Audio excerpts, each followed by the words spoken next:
11절에서 39절 말씀입니다.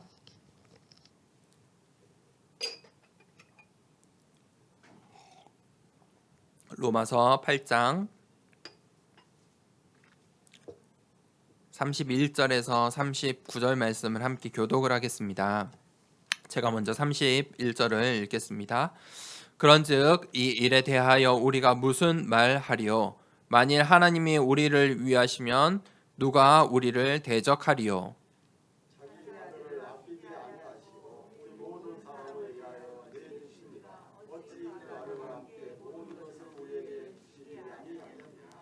누가 능히 하나님께서 택하신 자들을 고발하리요? 의롭다 하신 이는 하나님이시니.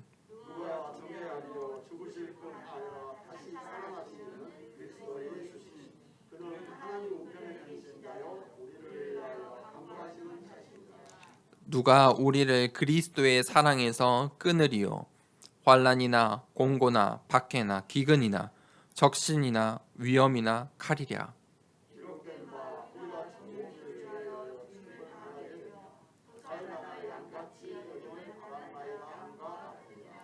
그러나 이 모든 일에 우리를 사랑하시는 이로 말미암아 우리가 넉넉히 이기느니라.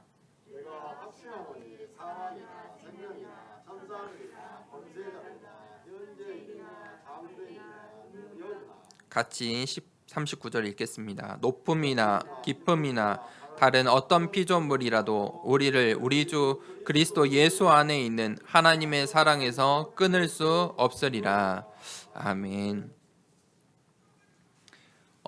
우리 인생에 이 무엇으로 편집되어 있는지가 굉장히 중요합니다.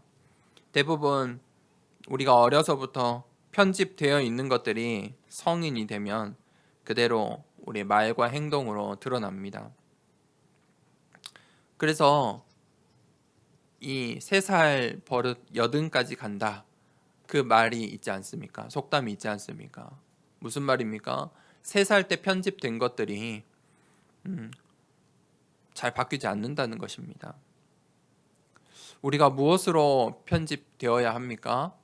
이 세상의 것들 많죠. 좋은 것도 많죠. 그런데 이 세상의 것으로 편집되면 결국 이 세상의 종, 노예로 살 수밖에 없습니다. 오직으로 편집되어야 합니다. 그 오직이 무엇입니까? 말씀입니다. 말씀 말고는 오직이 없습니다. 세상에는 오직이 없습니다. 전부 변합니다. 사람들의 말, 행동, 약속 지켜지는 것이 없습니다. 그것이 이 세상입니다. 하지만 하나님께서 하나님의 약속, 하나님의 말씀, 반드시 성취될 그 말씀을 우리에게 주셨습니다. 하나님께서 오늘 이 예배 시간을 통해서 그 말씀을 주시고 그 말씀으로 우리가 이 예배 시간에 편집되고 있는 것입니다. 나도 모르게 이 예배를 드릴 때마다 하나님의 말씀으로 편집되고 있는 것입니다. 우리가 무엇에 이 영적으로 집중을 하고 있습니까? 그거에 따라서 편집됩니다. 요즘 이렇게 보는 것들을 많이 보지 않습니까? 미디어 시대라고 합니다. 영상을 많이 접하죠.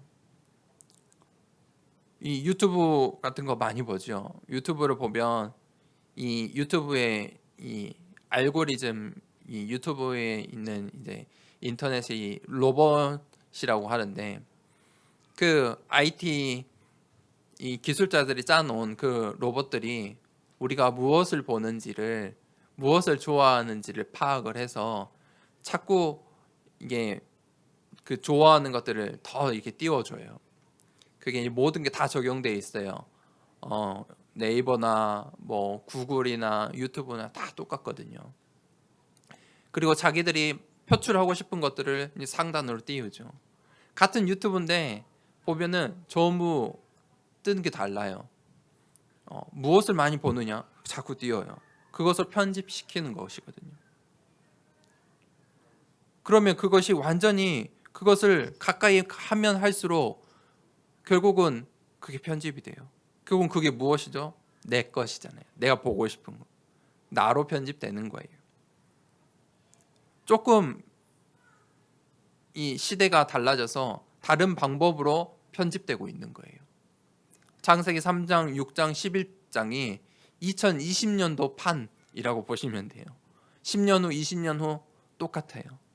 이제 달라지겠죠. 미디어도 달라질 것이고 문화도 달라질 것이고, 그런데 그 내용은 똑같아요. 그 중심에 들어있는 것들은 똑같아요. 그것들로, 이 세상의 것들로, 나의 것으로, 나 중심으로 편집되면 어떻게 됩니까? 결국 그 문제들이 드러나게 되어 있어요. 그런데 오늘 우리가 이 예배 시간에 또 우리 자녀들이 이 예배를 통해서 하나님의 말씀으로, 이 하나님을 찬양하는 것들로, 이 기도로 편집되면 그 아이들의 어려운 순간에, 위기의 순간에, 문제의 순간에 이 하나님의 말씀이 드러나게 되어 있어요. 다른 인생이에요. 인생의 길이 달라요. 여정이 달라요. 그때 우리가 이제 유일성으로 설계를 하는 거예요. 그 우리의 인생, 살아보지 못한 내일의 인생, 미래의 인생을 유일성으로 설계하는 거예요. 설계하다는 말은 플랜이라고 하잖아요. 플랜을 짜다, 그렇게 말하죠. 설계를 하는 거예요. 유일성으로 설계를 해야 돼요. 그런데 사람들은 전부 뭘로 설계를 하냐면 내가 하고 싶은 나 중심으로 설계를 해요. 이 다이어리를 쓰는데 나 중심으로, 내가 무엇을 할지, 누구를 만날지 전부 나 중심으로 이 시간 계획을 짜잖아요. 너무 당연한 것이죠. 우리가 나 중심으로 시간표를 짜는 것 사실은 당연한 것이죠. 그런데 하나님께서 유일성으로 설계하라. 하나님께서 주시는 것으로 설계하라. 그게 무엇이냐면 시공간을 초월하는 기도의 비밀이에요. 우리가 사람과의 약속을, 내 의지를 가지고 설계를 하는 그 인생과 하나님께서 주신 것을 붙잡고 시공간을 초월하는 그 기도의 능력으로 사는 인생과 어떤 인생, 어떤 설계된 인생을 살고 싶습니까? 결과가 달라요. 그래서 하나님께서 유일성으로 우리의 인생을 설계하고 앞으로 살아갈 한 주를 이 말씀을 통해서 이제 설계를 하고 현장으로 나아가는 거예요. 증인으로 나아가는 거예요. 그때 세 번째, 재창조로 디자인되는 거예요. 세상 사람들은 경쟁을 하잖아요. 세상은 경쟁을 해요. 경쟁 없는 사회는 없어요. 우리 아이들이 경쟁 속에서 살아가요. 그게 세상의 방식이에요. 그런데 이 오직 유일성, 그것으로 편집 설계되어 있으면 세상과 경쟁할 필요가 없어요. 길 자체가 달라요. 가는 여정 자체가 다르기 때문이에요. 하늘 보좌의 배경과 시공간을 초월하는 능력을 가지고 이 재창조의 맛을 보면서 그 축복을 누리면서 인생을 가는 거예요. 하나님의 주신 것으로 이제 디자인하는 거예요. 우리가 이 세 가지가 우리 인생에 있어야 하고 그것을 집중하고 그것을 점검하는 시간이 반드시 있어야 해요. 자, 그러면 오늘 말씀을 통해서 우리가 또 오늘 무엇으로 편집, 설계, 디자인을 해야 될지 발견하기를 원합니다. 오늘 첫 번째 대제, 누가 우리를 대적하리요? 이 8장 31절에서 32절에 바울이 그렇게 말을 하고 있습니다. 누가 우리를 대적하리요? 그러면서 하나님이 우리를 위하시면 이라는 말을 앞에 먼저 했죠. 하나님이 우리를 위하시면. 로마서 8장에 우리가 계속 말씀을 보고 있는데 이 로마서 8장은 주로 어떤 말씀들이 담겨져 있습니까? 하나님 자녀들이 받은 축복, 하나님 자녀의 신분에 대해서 기록을 하고 있습니다. 저번 주 말씀이 어떤 말씀이었죠? 하늘의 영광이 우리에게 있어요. 그 전주 설교는 우리가 하나님의 아들, 하나님의 자녀, 그 세 가지 축복이었잖아요. 그리고 저번 주 설교는 그 하나님 자녀들에게 하늘의 영광이 있어요. 그래서 하나님의 섭리 가운데 이제 하나님의 자녀들의 인생 가운데 모든 것이 합력하여 선을 이루신다. 우리의 인생의 모든 것을 하나님께서 계획하시고 섭리 가운데 인도해 나가신다. 선을 이루신다. 그러면서 오늘 말씀이 나오는 거예요. 오늘 31절에 그런즉 이 일에 대하여 우리가 무슨 말하리요? 만일 하나님이 우리를 위하시면 누가 우리를 대적하리요? 중요한 포인트는 어디에 있습니까? 하나님이 우리를 위하시면, 하나님이 우리를 위하신다. 그 절대자 하나님이 내 편이다. 이렇게 말을 하고 있죠. 하나님이 내 편이다. 하나님이 나를 위하신다. 세상에 내 편이 있습니까?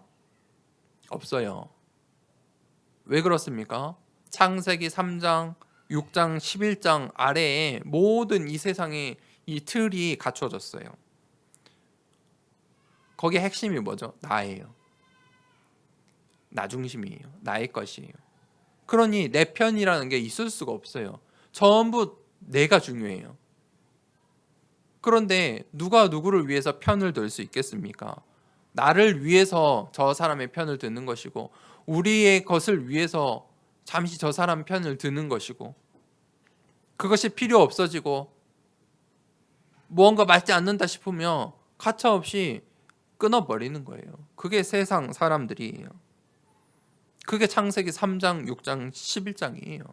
보세요. 사람들이 네피림 시대에 보는 것을 좋아하는 그 시대에 막 자기 것을 모으고 가졌잖아요. 막 탐했어요. 그러다가 이제 그것으로 부족하니까 이제 우리가 탑을 쌓아보자.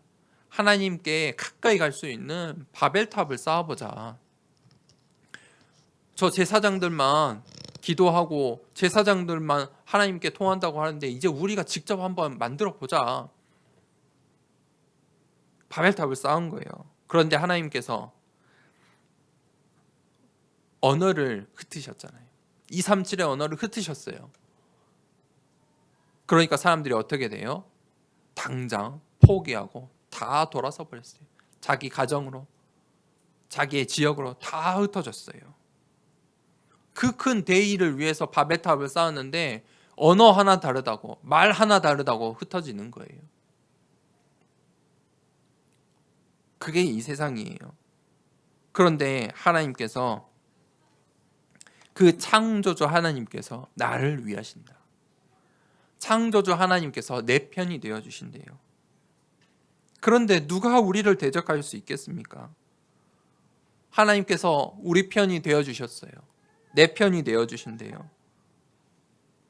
어떻게 그 하나님의 사랑을 표현하셨습니까? 32절에 자기 아들을 아끼지 아니하시고 우리 모든 사람을 위하여 내주신 이가 어찌 그 아들과 함께 모든 것을 우리에게 주시지 아니하겠느냐? 하나님의 사랑, 자기 아들을 내어주심으로 표현했어요. 독생자 예수 그리스도를 제물로 내어주셨어요. 어린 양으로. 대속 제물로. 사실은 이 구약 시대에 우리가 우리의 죄를 용서받으려면 이 제사장에게 이 약속된 제물을 가지고 와야 돼요. 이 어린 양을 잡아와요. 이 어린 양을 이 제단 위에 올리고 이 제사장은 그 제물의 배를 갈랐어요. 칼을 가지고 배를 갈라요. 그 소리며 냄새며 그 피며 상상이 됩니까? 그 얼마나 그 분위기가 느껴지십니까? 그리고 그 제사장이 이 제물을 가져온 성도의 그 죄를 이 어린 양에게 전가시켜요. 그리고 하나님께 이 어린 양을 바치는 거예요. 태우는 것이죠. 그렇게 우리의 죄 사함을 받았어요. 그게 구약 시대의 예배예요. 그런데 예수님께서 그 제물이 되어 주셨어요. 영원한 우리의 이 죄와 저주와 사망의 문제를 완전히 끝내 단 한 번의 제사로 우리의 모든 과거, 현재, 미래를 해결해 주신 거예요. 예수님께서 그 어린 양이 되어 주셨어요. 하나님께서 우리를 향한 그 사랑을 그렇게 표현해 주셨어요.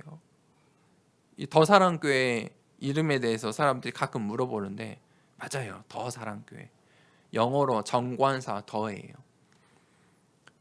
그거 무엇이죠? 딱 하나밖에 없는 거를 말할 때 더를 붙여요. 유일한 사랑이에요. 다른 사랑과 달라요. 인간의 사랑과 다르다니까요. 더 사랑이에요. 딱 하나밖에 없는 사랑이에요. 그 하나님의 사랑이에요. 그리고 이 말의 의미가 한 가지 더 있어요. 또 우리가 더 사랑하자는 거예요. 더 많이 사랑하자는 거예요. 우리가 그 하나님의 유일한 그 사랑을 받았으니까 우리의 현장에 이 237 현장에 우리의 이웃들 복음 모르는 이 현장에 우리가 더 사랑하자는 거예요. 그런데 오늘 바울이 뭐라고 했죠? 누가 우리를 대적하리요? 무슨 말이죠? 대적자가 있다는 거예요. 대적자. 이 성경은 늘 그 대적자의 존재에 대해서 말하고 있어요. 영적인 존재가 있다. 창세기 3장부터 이 대적자가 등장하죠. 사단이라고도 하고 마귀라고도 하고 귀신이라고 하는 존재가 있다고 성경은 말하고 있어요. 그런데 중요한 사실은 변하지 않는 중요한 사실은 이 사단은 하나님의 자녀를 절대 이길 수가 없어요. 하나님의 자녀를 넘어뜨리려고 하고 속이려고 계속 노력하지만 우리를 이길 수는 없어요. 우리를 실패시킬 수는 없어요. 그래서 성경은 이 사탄을 보고 속이는 자, 거짓말하는 자라고 말해요. 거짓말 잘하는 사람들이 있어요. 타고난 사람들이 있어요. 자연스럽게 하는 사람들이 있어요. 말을 함부로 하는 사람들이 있어요. 결코 그것은 좋은 것이 아니에요. 사탄의 가장 중요한 특성이에요. 남을 속이고 거짓말하는 거. 그게 이 세상의 흐름이에요. 사탄은 이 하나님의 말씀을 믿지 못하도록 해요. 하나님의 말씀이 분명하고 성취될 이 하나님의 말씀을 못 믿게 만들어요. 어떻게 해요? 자기 생각을 믿도록 해요. 내 생각이 중요하다고 해요. 나 중심으로 빠지게 해요. 성경을 보는데도 나 중심으로 봐요. 내가 보고 싶은 말씀, 내가 믿고 싶은 말씀만 믿고, 나에게 필요한 말씀만 하나님 말씀인 것 같고, 나 중심적으로 만들어요. 하나님 말씀을 믿지 못하게 해요. 하나님이 주시는 말씀을 듣지 못하게 해요. 그게 이 세상의 풍조예요. 이 세상의 사상들이에요. 이 세상 풍조와 사상에 빠지면요 반드시 낙심하게 되어 있어요. 그래서 철학 공부하는 사람들이요 이상하게 그 공부에 깊이 빠질수록 세상에 이 세상살이를 잘 못해요. 이 철학이라는 것이 이 세상의 이 사상들을 이 생각들을 굉장히 깊이 있게 공부하는 것이잖아요. 모든 학문의 기반이에요. 기초예요. 대학교 가면은 철학부터 배워요. 사상부터 배워요. 그런데 그것을 배우면 배울수록 알면 알수록 낙심하게 돼요. 왜 그래요? 그 세상의 이 사상, 이 생각, 그 철학의 중심에 창세기 3장, 6장, 11장의 사상들이 깔려 있기 때문이에요. 세상의 말과 유행을요 우리는 따라갈 수가 없어요. 우리 자녀들 보면 막 세상 것들 많이 따라하려 하거든요. 요즘은 어른들도 많이 이 세상 이 분위기 트렌드를 따라가려고 해요. 트로트도 열심히 듣고 막 이렇게 우리 아이들처럼 연예인들 좋아하는 것처럼 요즘 어른들도 연예인들 많이 좋아하고 그래요. 근데 그것이 유행을 따라갈 수가 없어요. 유행이라는 것은 세상의 말이라는 것은 아무도 따라갈 수가 없어요. 왜 그래요? 계속 변하거든요. 그래서 이 목회자들이 그런 실수를 해요. 이 세상의 유행 따라 이 목회를 해야 한다고 그걸 뭐 트렌드라고 이야기를 하는데 절대 못 따라가요. 세상은 계속 변하거든요. 10년 전 생각해 보세요. 20년 전 생각해 보세요. 그때 뭐 한국에 지금처럼 휴대폰이 없을 때 삐삐 있었잖아요. 삐삐 들고 다니시던 어른들 생각나십니까? 그때 그 다음에 이 핸드폰 폴더로 나왔어요. 폴더로. 영상은 문자만 보내고 문자를 이게 보내고 전화 받는 것만 해도 그 참 편리한 도구였어요. 요즘은요. 모든 영상, 모든 이 인터넷 매체 다 할 수 있잖아요. 10년 후는요, 20년 후는요, 상상할 수 없는 것들이 나와요. 유행은 따라갈 수가 없어요. 계속 변해요. 세상의 사람들의 말은요, 허황된 것들이에요. 못 따라가요. 그런 것들을 우리가 따라가며 우리 자녀들에게 가르치시겠습니까? 하나님 자녀들에게 가장 중요한 게 무엇이냐? 구원관이 변하지 않는 것. 바울이 오늘 그것을 이야기하고 있어요. 그런데 사단은요, 그것을 공격해요. 나중심적인 생각과 사상을 가지고 그 구원관을 건드려요. 넘어뜨려요. 속이려고 해요. 그래서 인본주의를 가지게 해요. 요즘 현대 신학, 요즘 신학교에서 전부 이렇게 가르쳐요. 인본주의 신학, 인문주의, 인본주의. 성경은 그렇게 봐요. 그렇게 해석을 해요. 그러니 그 구원의 확신이 막 뒤 흔들리는 거예요. 신학 공부를 하면 할수록 구원의 확신이 흔들려요. 아이러니하죠. 신학 공부를 했으면 구원의 확신이 더 든든해야 되는데 별이 별소리를 해요. 구원을 받았니 안 받았니, 이렇게 해야 받니 안 받니. 오히려 이 교회 막 다니는 새 가족, 우리 새 신자들이 더 구원의 확신이 분명해요. 사단의 전략이에요. 그 구원의 확신이 무엇입니까? 하나님께서 나에게 주신 하늘 보좌의 배경, 그게 내 신분이라는 거예요. 그것은요, 내 상황과 나에게 지금 주어진 문제와 사건과 아무 상관이 없어요. 나는 넘어지고 쓰러지고 광야에 있을지라도 내 신분은요, 변하지 않아요. 왜 그렇습니까? 내가 쟁취한 게 아니라서 그래요. 내가 노력해서 얻은 게 아니라서 그래요. 하나님이 주신 거라서 그래요. 그런데 사람들은 이 사단의 생각에 넘어져서 그 구원을 내가 얻었다고, 내가 노력해서 내가 붙잡고 있는 것이라고 생각해요. 우리의 대적자가 그렇게 우리의 신분과 권세를 흔들어요. 두 번째 대지에 누가 우리를 정죄하리요? 33절에서 34절에 누가 능히 하나님께서 택하신 자들을 고발하리요? 의롭다 하신 이는 하나님이시니 누가 정죄하리요? 죽으실 뿐 아니라 다시 살아나신 이는 그리스도 예수시니 그는 하나님 우편에 계신 자요 우리를 위하여 간구하시는 자신이라. 속지 말아야 돼요. 하나님 자녀는요, 속지만 않으면 돼요. 그런데요, 속을 일이 너무 많아요. 하루하루 속을 일이 너무 많아요. 이 세상을 보면 세상의 유행, 세상의 말, 사람들의 말, 속을 일들이 너무 많아요. 그런데 우리가 그것에만 속지 않으면 돼요. 사실 우리의 신앙생활은 속지 않는 거예요. 세상은요, 우리를 속이려고 해요. 그것밖에 없어요. 그런데 33절에 왜 우리가 속지만 않으면 되냐? 하나님이 나를 택하셨기 때문이에요.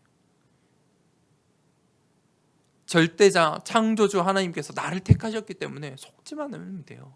내가 하나님을 택한 게 아니라니까요. 하나님이 나를 택하신 거예요. 나의 선택, 나의 노력으로 구원을 얻은 게 아니에요. 내가 구원을 유지해야 되고 내가 구원을 완성시켜야 되는 게 아니에요.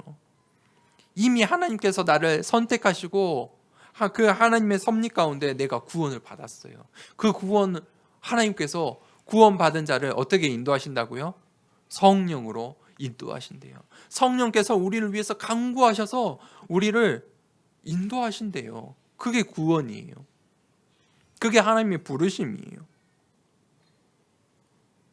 우리가 신앙생활을 하는데, 그럼 우리는 신앙생활에 무엇을 해야 됩니까? 순종하는 거예요. 하나님 말씀에 순종하는 거예요. 그것을 확신을 가지고 사는 거예요. 믿음으로 의인의 삶을 살아가는 거예요. 그 신앙생활을 살아가는 우리를 누가 고발할 수 있겠습니까? 누가 고발하리요? 그런데 또 다른 말은 고발하는 사람들이 있다는 것이거든요. 바울이 이런 말을 하는 것은 누군가는 지금 이 바울을 신앙생활을 하고 있는 이 하나님의 자녀들을 고발한다는 거예요. 어떻게 고발을 합니까? 세상의 말로. 여러분들이 교회에 다니고 있지만 또 다른 교회들이 하나님 자녀들을 흔들어요. 이 세상에 이 하나님을 믿고 하나님을 연구한다고 하는 그 신학들이, 이 현대의 신학들이 구원관을 흔든다니까요. 신학을 공부하면 공부할수록, 신앙생활을 하면 할수록 구원관이 흔들려요.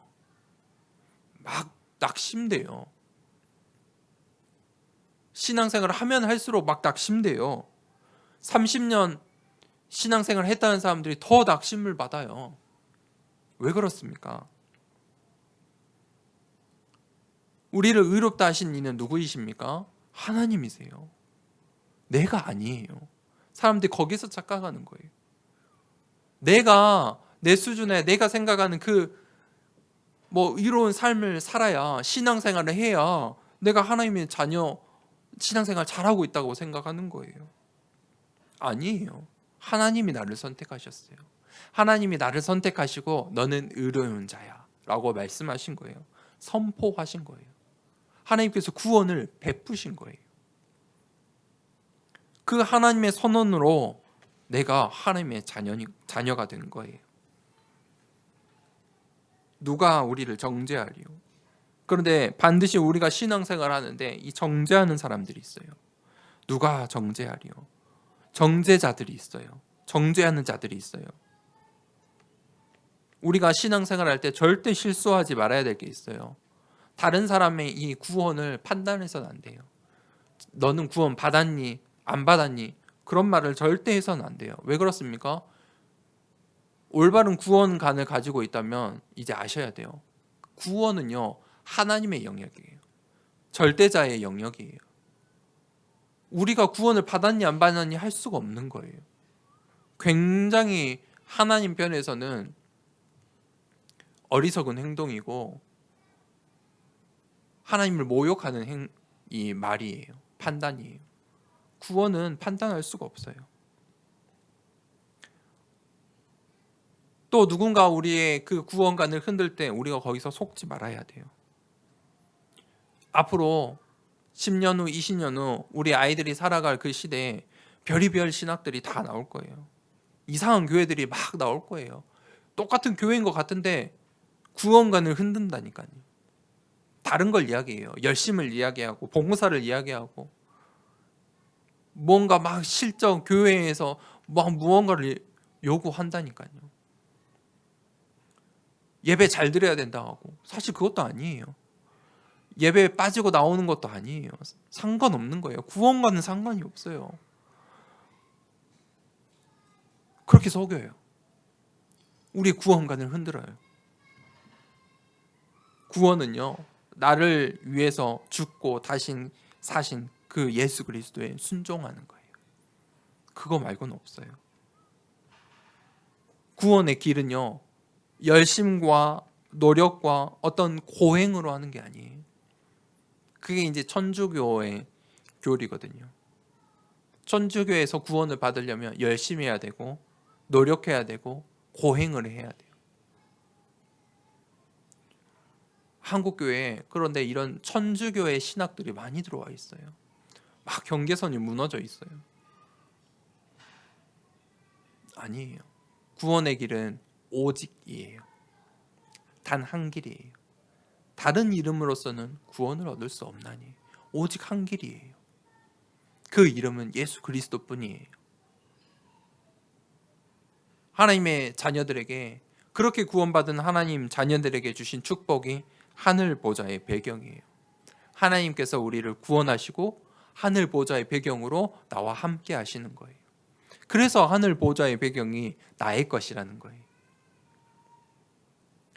그래서 하나님께서 우리에게 시공간을 초월하는 능력으로 그 능력을 주셨어요. 언제요? 우리가 기도할 때. 내가 기도할 때 나를 구원하신 그 하나님께서 시공간을 초월하시고 응답해 주시는 거예요. 내가 지금 여기서 기도하는데 237 나라에 하나님께서 응답하세요.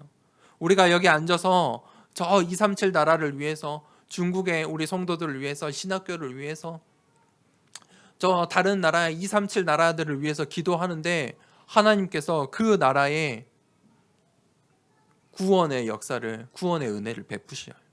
그게 시공간을 초월하는 하나님의 능력이에요. 내 능력이 아니에요. 그 능력을 사용하는 비밀, 기도의 비밀을 주신 거예요. 내 편 되시는 예수 그리스도, 그분이 나를 위해서 간구하신대요. 그러면 우리에게 요구되는 것은 무엇이냐? 믿음이에요. 믿음. 그저 믿는 거예요. 그저 선포되는 이 하나님의 말씀, 강단 말씀을 내가 믿는 거예요. 아, 내가 받은 축복이구나. 내가 이렇게 이 여정을 가야 되는구나. 하나님께서 이 언약을 주셨구나. 그것을 믿는 거예요.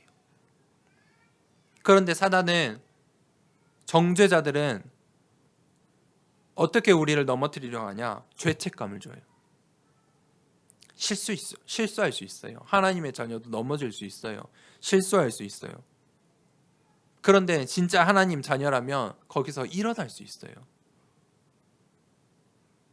그런데 사단은요, 거기서 죄책감을 줘요. 불신앙들을 줘요. 그때 내가 나의 죄를 고백하고 회개하면 하나님께서 용서해 주세요.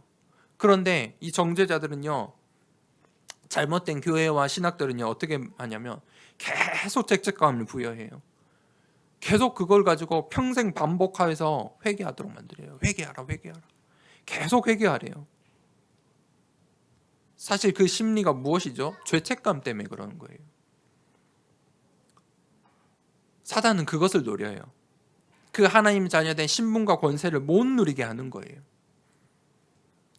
여정을 못 가게 하는 거예요. 거기에 머물러 있도록 만드는 거예요. 하나님께서 용서하셨대요. 그런데 사단은요, 낙심케 해요. 우리를 자꾸 낙심케 해요. 거기에 우리가 속지 않아야 돼요. 예수 그리스도의 이름으로 모든 문제가 끝이 났어요.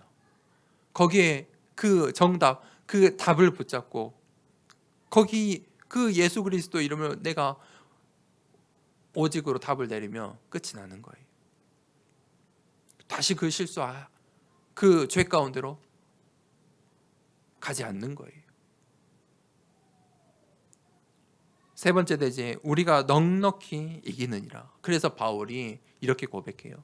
우리가 넉넉히 이긴다. 그저 이긴다라고 표현할 수 있는데 넉넉히 이긴대요. 넉넉히 이긴다는 말이 무엇이죠? 가뿐하게 이길 수 있다는 거예요. 쉽다는 거예요. 그냥 지금 올림픽을 하고 있는데 만만한 게 아니에요. 그냥 쉽게 이겨버리는 거예요. 넉넉히 이긴다.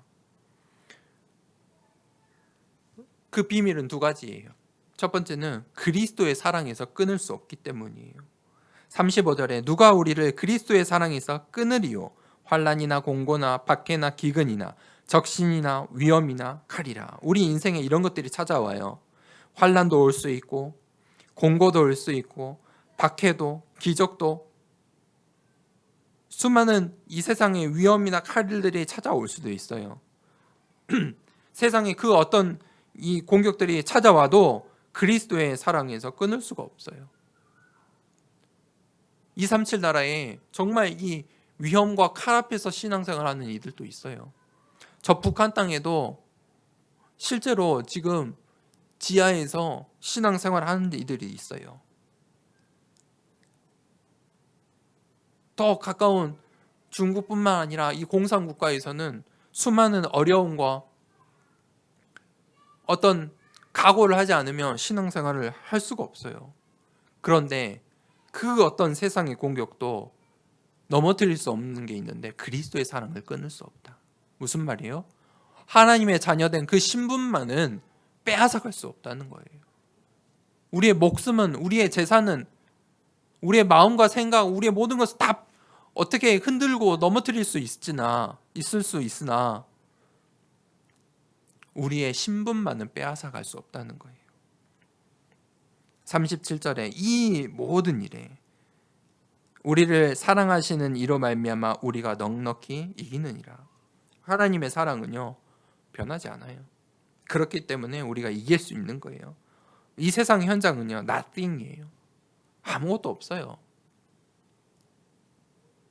불모지 현장이에요. 불가능의 현장이에요. 그런데 오늘 바울이 고백하잖아요. everything. 모든 일에 승리할 수 있다. 저번 주 설교에 뭐라고 했죠? 모든 것에 합력하여 선을 이루신다. everything이에요. 그 확신을 우리가 갖고 있어야 돼요. 그게 바로 승리의 확신이에요. 승리의 확신. 하나님 자녀에는 이 세상으로부터 승리할 수 있는 거예요. 어떤 문제가 와도 승리할 수 있어요. 왜 승리할 수 있습니까? 하나님께서 with 나와 함께 하시니까. 임마누엘로 내가 가는 곳마다 함께 하세요. 그리고 내가 이 현장, 이 세상에서 살아가는 모든 일 가운데 모든 것을 합력하여 선을 이루시는 원네스. 그 하나님께서 나와 함께 하세요. 우리의 신앙생활을 국가가 박해할 수 있어요. 나라가 박해할 수가 있어요. 또는 가정이 박해할 수도 있어요. 가정에서 남편과 아내가 또는 자녀들이 막 박해할 수도 있어요. 또는 우리의 현장에서 업의 현장에서 교회 다니는 사람이라고 박해할 수도 있어요. 그러면 우리에게 당장 불이익이 온단 말이에요. 그게 36절이에요. 막 불이익이 와요. 주를 위해 죽임을 당하게 되며 도살당한 양같이 여김을 받았다. 그런 불이익이 와요. 때로는 우리의 목숨까지도 내놓을 상황이 와요. 순교자의 삶을 살아야 해요. 그럼에도 불구하고 그리스도의 사랑을 끊을 수가 없다 이거예요. 결국은 우리가 승리하게 되어 있어요. 하나님의 사랑에서 끊을 수 없다. 두 번째, 38절에 내가 확신하노니. 보세요. 바울의 신앙이에요. 바울의 확신이에요. 내가 확신하노니. 우리가 넉넉히 이긴다. 내가 그것을 확신한다. 사망이나 생명이나 천사들이나 권세자들이나 현재일이나 장래일이나 능력이나 높음이나 기쁨이나 다른 어떤 피조물이라도, 어떤 피조물이라는 것은 이 자연의 환경일 수도 있고 또 사람이 될 수도 있겠죠. 우리 주 그리스도 예수 안에 있는 하나님의 사랑에서 끊을 수 없으리라. 그 어떤 것도 하나님의 자녀된 우리의 신분을 빼앗아갈 수 없는 거예요. 하나님의 자녀는요, 그 영적인 눈을 가지고 있어야 돼요. 내가 가진 그 영적인 배경을 볼 수 있어야 돼요. 세상 사람들은요, 육신의 눈으로만 봐요. 보이는 것만 믿어요. 그게 세상의 수준이에요. 보이는 것만 믿어요. 보이는 것을 위해서 열심을 해요. 그러니 보이는 이 세상의 것들만 보고 모든 것을 판단하고 말해요. 얼마나 어리석어요. 보이지 않는 세계가 있는데요. 심지어 우리의 생각도 보이지 않는데요. 우리 자녀들의 마음도 보이지 않는데요. 어떻게 보는 것으로 합니까? 어떻게 보는 것으로 이 땅에서 살아갑니까? 사단은 그래서 우리를 속일 때 보이는 것을 가지고 우리를 속이려고 해요. 육신의 두려움을 가지고 우리를 넘어뜨리려고 해요. 내가 가지고 있는 것을 빼앗아요. 사실 그게 제일 무섭잖아요. 내가 가지고 있는 거, 우리가 소중히 여기는 거. 그것으로 속이려 해요. 그런데 우리가 반드시 기억하고 알아야 될 것은 사단은 우리를 실패시킬 수 없어요. 망하게 할 수가 없어요. 그 사실을 분명히 기억하고 계셔야 돼요. 그 누구도 그리스도의 사랑을 끊을 수가 없어요. 그 누구도 하나님의 사랑을 끊을 수가 없어요. 나는 그 그리스도 안에 있는 하나님의 사랑 안에 있는 자예요. 그것은 변하지 않는 사실이에요. 내가 하나님의 자녀라는 것은 변하지 않는 거예요. 성령께서 이 영적 사실들을 알게 하시고 믿게 하시고 확신을 주세요. 바울이 그래서 내가 확신하노니 그렇게 고백하는 거예요. 그것이 나의 고백이 되어야 돼요. 우리 같이 한번 고백으로 한번 해볼까요? 내가 확신하노니 한번 해봅시다. 시작. 내가 확신하노니. 아멘. 이 바울의 고백이 한 주간 나의 고백이 되기를 원합니다. 확신하노니. 여러분의 자녀들에게 막 부모를 믿지 못하고 부모를 불신앙하고 부모 말을 믿지 못하는 자녀가 있고, 또 한 자녀는 조금 어리석어 보이고 둔해 보이는데 부모를 완전히 믿고 부모를 의지하고 부모에게 확신을 갖고 있어요. 어떤 자녀가 예쁩니까? 나를 믿어주고 나에게 확신을 갖고 있는 그 자녀가 더 예쁜 거예요. 똑같아요. 하나님도 확신을 갖고 있는 하나님의 자녀에게 주세요. 하나님의 것을 더 먼저 주세요. 내가 확신하노니.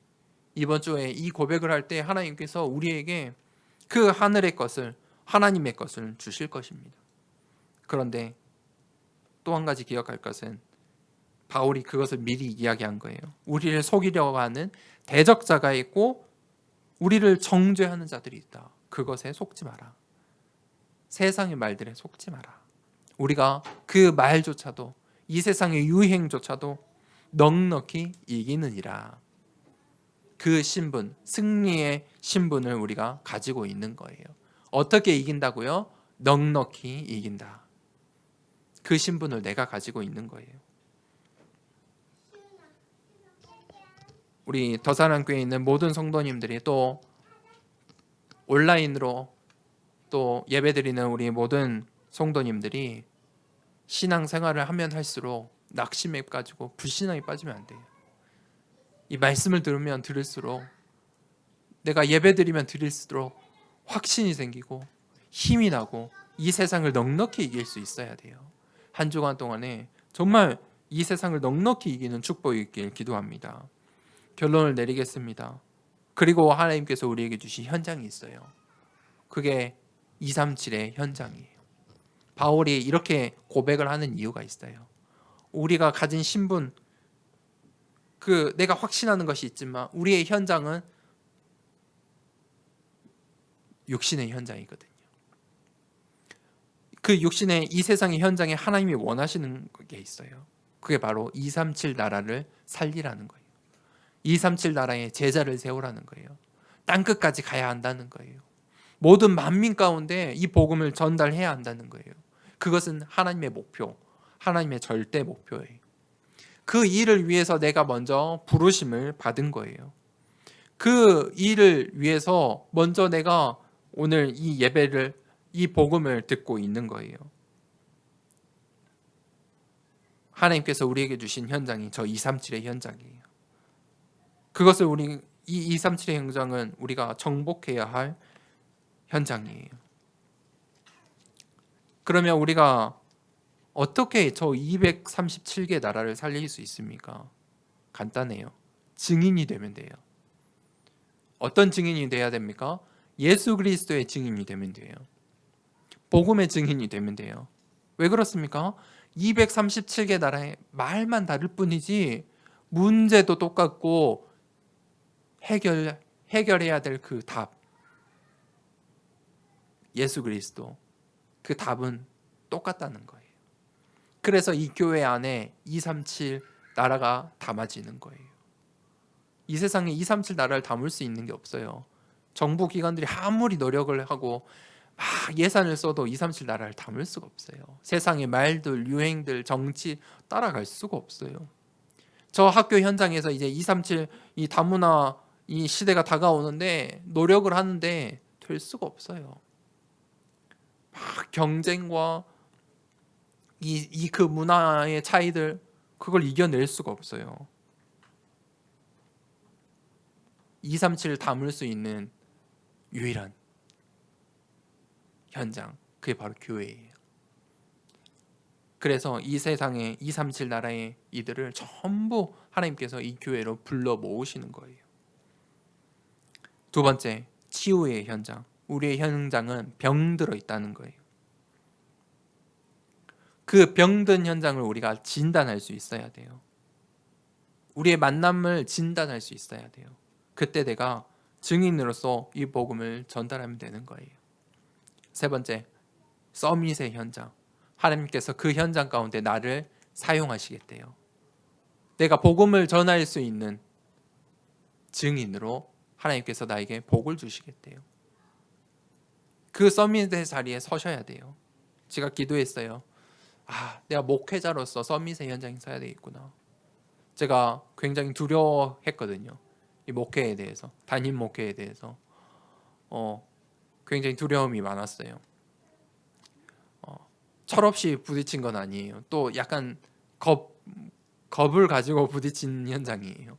그런데 그것도 불신앙이겠구나. 내가 정말 렘넌트로서 목회자가 되어서 정말 응답을 받아야 되겠구나.